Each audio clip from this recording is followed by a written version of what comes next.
বানাবো কাঁচা আমের আমসত্ত্ব। অল্প করে বানাবো।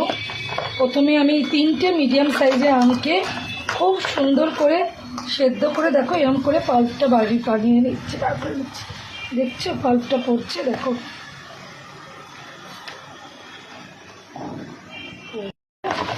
আটি বাদ যায়, তো আটি বাদ যায়, সব বাদ যায়। বাড়তি দেখো এইটুকুই পেলাম। এইটা আম আছে এখানে, কিন্তু খুব বেশি পেলাম না। দেখো কতটুকু হলো। প্রথমে একটা বানাই। পাকা আমের তো আমসত্ত্ব সবসময় খেয়েছে সবাই।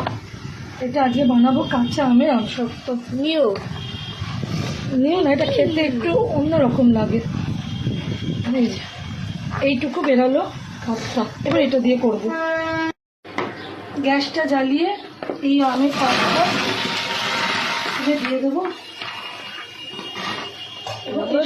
খাট্টা মিঠা হবে যেহেতু, ব্যাপারটা খুব বেশি চিনি দেবে না, খুব বেশি দেবে না, অল্প চিনি দেব।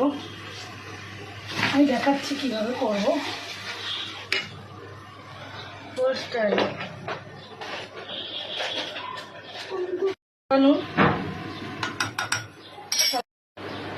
একটু লঙ্কার গুঁড়ো দেবে, একটুখানি গোটা সাদা জিরে দেবে, কালোটা দেবে একটু, কালো নুন।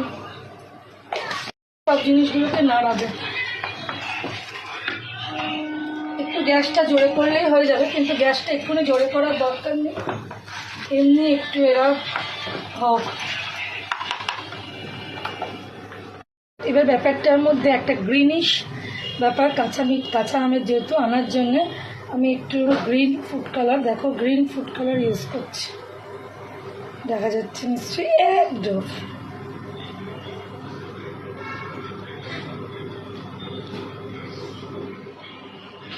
ব্যাস, এটা ইউজ করছি কারণ আমি এটা কাঁচা আমি বানাচ্ছি। এটা কেউ স্কিপ করতেও পারো, এটা পুরো ইয়েলো রাখতে পারো, কোনো অসুবিধা হবে না সেক্ষেত্রে। কিন্তু আমি একটু গ্রিন ফুড কালার দিলাম, ব্যাপারটা একটুখানি সুন্দর একটা ভাব আসার জন্য একটু গ্রিন দিলাম। দিয়ে এবার আমি আর একটুখানি করে আমি নামিয়ে দেব। দেখো কি সুন্দর এসছে ব্যাপারটা, বুঝছো? দেখো এটা হয়ে গেছে বন্ধুরা। এবার আমি এটাকে নামিয়ে দেবো, বন্ধ করে দিলাম। এবার একটা ছোট থালা নিলাম, যেহেতু খুব বেশি বানাইনি, তো ওর মধ্যে পুরো ব্যাপারটাকে আমি ঢেলে দেবো। থালাটার তলায় আমি অবশ্যই তেল মাখিয়ে রাখবো। তেলই মাখাবে, ঘি মাখাতে যেও না, আমসত্ত্বতে ঘিয়ের গন্ধে একদমই ভালো লাগে না। এরকম একটা থালার মধ্যে দিয়ে এরকম করে ছড়িয়ে দেবে। হ্যাঁ, একটু হাতের সাহায্যে খুব সুন্দর করে দিয়ে, একদম এত সুন্দর জাল হয়েছে যে খুব তাড়াতাড়ি এসে যাবে। হ্যালো, এইভাবে এখন আমি দিয়ে রাখবো রোদ্দুরে। তো বন্ধুরা কেমন লাগলো অবশ্যই জানিও। আমসত্ত্ব যখন তুলে খাবো তোমাদের অবশ্যই দেখাবো। তো বন্ধুরা লাইক করবেন, কমেন্ট করবেন, আর একটা অবশ্যই শেয়ার করবেন। এটা কমেন্ট কিন্তু করবেন বন্ধুরা। টাটা।